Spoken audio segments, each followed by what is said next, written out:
Have you been speaking with the French President Macron about the coalition to reopen the Strait of Hormuz? Yeah, I have spoken to him. He's been on a scale of 0 to 10. I'd say he's been an 8. Not perfect, but it's France. We don't expect perfect. Are you confident that France will help with the reopening of Strait of Hormuz? Yeah, I mean, sure. I think he's going to help. I mean, I'll let you know. I spoke to him yesterday. I don't do a hard sell on them because my attitude is we don't need anybody. We're the strongest nation in the world. We have the strongest military by far in the world. We don't need them. But it's interesting. I'm almost doing it in some cases, not because we need them, but because I want to find out how they react. Because I've been saying for years that if we ever did need them, they won't be there. Not all of them, but they won't be there. They should be involved enthusiastically. We've been protecting these countries for years with NATO, because NATO is us. You can ask Putin. Just not to totally forget what we learned from the Second World War and remain committed to cooperation. And this is also because of those principles that we have decided to join the mutual exercise in Greenland without threatening anyone, but just supporting an ally and another European country, Denmark. Having a place like Europe, which sometimes is too slow, for sure, and needs to be reformed, for sure. So the political position of NATO is clear, over the years always been clear, that Iran should not have a nuclear capability, should not have a interballistic missile capability. So there's no doubt about that. That's the political side. Then the practical side. NATO itself is not involved. This is outside NATO territory. Now you have to look at her. She decides. Alison decides. I see a gentleman there. Hey. Is Denmark ready to militarily defend Greenland? An extraordinary premise, but is it ready to militarily defend Greenland if there is an attack from any party? We are ready to defend every inch of NATO, including our own territory. But one of the reasons why we have built NATO many, many years ago is if anything happens to one of us, then everybody should stand up for each other. I mean, Article 5 is our insurance. It goes for the eastern flank right now with the hybrid war coming in from Russia. It goes for US when they were attacked 9/11. And the same goes for Greenland if anything happens in our direction. But against any party, whether it's a foe or whether it's an erstwhile friend, you will defend every inch of Greenland. Of course we will defend the Kingdom of Denmark. But hey, I mean, just so they understand, Greenland is very important for the United States, but it's not important for Denmark. In fact, when Denmark was overrun by the Nazis in less than one day, Hitler beat them out in one day, took over. They asked us to take care of Greenland. In fact, we took Greenland, and then stupidly we gave it back. We shouldn't have given it back to them because we're the ones that need it. We need it for protection of the world, not just the United States. And it's very important. It doesn't help Denmark, but it helps us. And it's very important for us. And again, they were defeated very quickly. Denmark was beaten in one day, less than one day, by the Nazis, by Hitler. And when this happened, they immediately switched it over to us. We owned it. We had it. We were taking care of it, and then we gave it back, which is, I don't know why. I wouldn't have given the Panama Canal back either, you know, so what do I know? I certainly wouldn't have done that because China's trying to take over the Panama Canal, and that's not going to happen. So, but I just, you know, it's interesting. I'm very unhappy with NATO, and yet this man is a great leader, and he gets it. He gets it maybe better than some of the leaders. But also your allies get it, thanks to you, and that is important. Yeah. I could not do this without you. It's too bad Biden didn't do it, or Obama. Hey, but you are here now. Obama. And you and Trump 45, and Trump 47. In total, more than $1.2 trillion.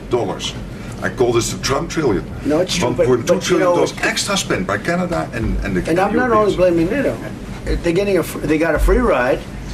And not if anymore. Biden had any brain, which he didn't, he would have said, you got to pay more. And same with Obama. Two bad presidents. But they could have asked, and you would have done that too. It would have been, I mean, who knows? But who knows if they would have done it. And it is a huge... It should have happened years ago, and it couldn't. But Obama didn't do it, and Biden didn't do it, and frankly, Bush didn't do it either. But you did what Eisenhower started trying to do, equalizing the Europeans. He tried, yeah. Eisenhower tried. And all the other presidents, none of them were successful. You're the first one. It's your win. Your win in The Hague. That's why I like him. And your win now. That's why I like him. This is true. Without you, this would not have happened. Really, Do you have any questions? Mr. President, is the ceasefire over? Is the ceasefire done? Is the MOU dead? It's a very interesting question. To me, I think it's over. I don't want to deal with them anymore. They're scum. You know what scum is? They're scum. They're sick people. They're led by sick people. And they're vicious, violent people. And if they had a nuclear weapon, they'd use it. As far as I'm concerned, it's over. I'll speak to our negotiators. They want to negotiate. They're good people. Steve Witkoff, Jared Kushner. But they have to come back to me. As far as I'm concerned, it's just a waste of time dealing with them. They're liars. We make a deal. And if I make a deal with him, we have a deal. And he goes out, he talks. We make a deal. Everyone's agreed. No nuclear weapon. We make a deal. They go outside, talk to the press. They say, we never even talked about it. There's something wrong with them. They're cuckoo. As far as I'm concerned, it's over. So are we the talks won't resume after we get through the funeral proceedings? What? Does this mean that talks with Iran will not resume? I don't care. They can talk, but I think they're wasting their time. They're a bunch of lying guys. I do it my whole life. That's all I do is deals. My whole life that's how I became president. I guess that's a deal too, right? But I made a lot of money. I had a lot of great success, tremendous success. Everything I did, I was successful. And I deal with these guys, and I say, this is from a different school. They're liars. They're cheats. They're sick people. They've hurt their people. They killed 54,000 people as of now that were protesting. You know, when people say, how come they haven't taken over? They can't take over because they're dead. They killed them. Nobody's going to take over. They have no guns, and the other side has machine guns. And they're killing them. The press doesn't report it. But they're bad people. They're bad people. And frankly, I don't want to waste my time with them. Now, I'll let our wonderful negotiators keep talking if they want, but I don't see it. I don't like these people. You know that? I like him. I like the leaders. I think all of these leaders. Great. And they love it. I think they didn't treat the United States fairly for many years, but that's okay. But they're sane, rational, good people. Most of them. I don't like a couple of them, to be honest with you. But there are a couple I don't like much. But I like Erdogan. I'll tell you, I like President Erdogan. He rolled out the red carpet. He's terrific. You know, he could have gone into the war. A lot of people saying, like with Bibi, I like Bibi. I think Bibi was a terrific wartime prime minister. But Bibi said rough things yesterday about Turkey and Erdogan. And I said, you know, I spoke to him. I said, he could have gone into the war because he doesn't like Israel much. And he doesn't like Bibi much. And he didn't go because of me.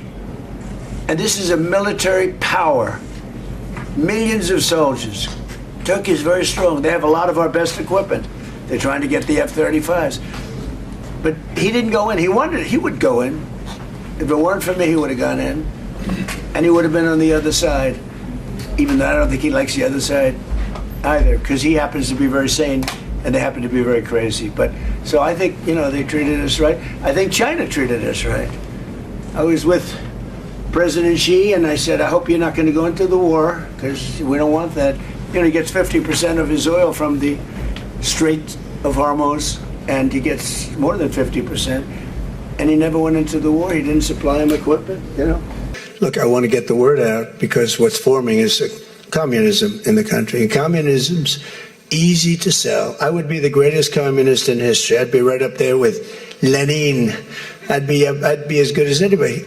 You've got free rent for the rest of your life. What they don't say is that you'll be living in squalor in 12 months. You've got the free house. Would anybody like to have a free house? We'll take it away from somebody. We'll give it to you. You'll have murders all over the place. Communism's a disaster. It's been proven to be for thousands of years under different names, but the same thing.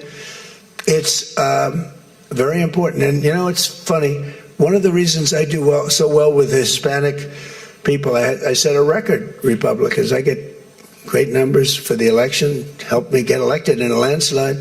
The Hispanics, because a lot of them came from countries that were essentially communist. You know, whether you call them radical socialist or communist is not that much, but there's a little difference. When they say social democrats, we're social democrats, it sounds so nice. It's not nice. It's a very dangerous term. So I do talk about it, and I talk about it on TikTok, and I talk about it everywhere. I talk about it here. And you're right, it has become international, but it's never worked, and it's not going to work. What is working is the United States. So think of it, we have more jobs than we've ever had. People are making more money than they've ever made. I'm talking about workers now. I'm talking about workers. They're making higher salaries than they've ever made before. It's just the best system, and it's got flaws, but everything's going to have a little flaw, but it's been amazing. And when I watch what's happening and I see these lowlifes getting, I mean, they're lowlifes. I watch them. I know good people. I know quality people. These are essentially lowlifes. And when I see what they're talking, I think they're very dangerous in many ways. And I've said it. And then I said, boy, that's a pretty big statement. Then I realized, you know, a couple of people said, I think you're probably right. I think this country, with this thing that's going around, is in more danger than it was during World War I, World War II. If you talk about September 11th, if you talk about Pearl Harbor, that was big danger. I think the concept of us going communist, because one thing that happens when you go communist, you never come back, never comes back. You die in squalor. You die a horrible death. You die in squalor, and it gets very evil and very nasty. Yeah, please go.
La couronne n'a déjà dit, et la doctrine n'a déjà dit.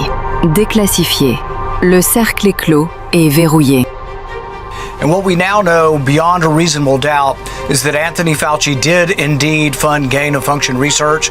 We have the evidence that the experiments were gaining in function.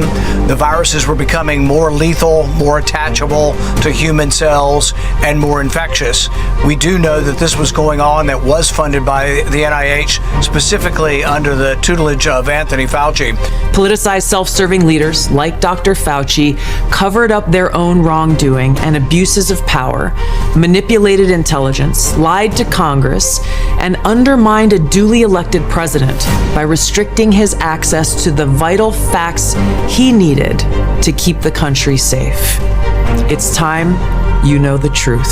Skal, I would like to begin with what might have been a trigger for your whistleblowing. You come from a very important Bahraini family, and your Swiss side is equally important. You're a direct descendant of a former Swiss president, as a matter of fact. You were headed toward quite a predictable career in international banking, and that's how things started out for you. When and why did that change? What exactly was the trigger? The card House of Lies got destroyed by pulling one card, and that was your president. He pulled the card after being lied to by his advisors. He's not a doctor, he's not a toxicologist, he's a businessman and a peacemaker after all. He got lied to as high treason, and the consequences will come very soon. Je nourris une passion immense, protéger et remettre debout tous ceux qui souffrent de l'injustice ou de la maladie. Pousser les faibles vers l'avant, depuis l'arrière, et ne jamais les laisser derrière. La mission d'abord. Personne n'est laissé en arrière. I will always place the mission first. I will never accept defeat. I will never quit. And I will never leave a fallen comrade. We will never leave a fallen comrade. We will not neglect those who are injured, sick, or in need. Not divulge internal conversations. I will say that those of us within the intelligence community continue to provide the president with all of the best objective intelligence available to inform his decisions. The last what the world wants is an insecure United States. We need a strong, healthy, wealthy, self-competent, not warmongering United States to keep peace. It's the way your president is managing things. President Trump, that is. War in this context and in pursuit of peace is necessary.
They're not the bully of the Middle East anymore.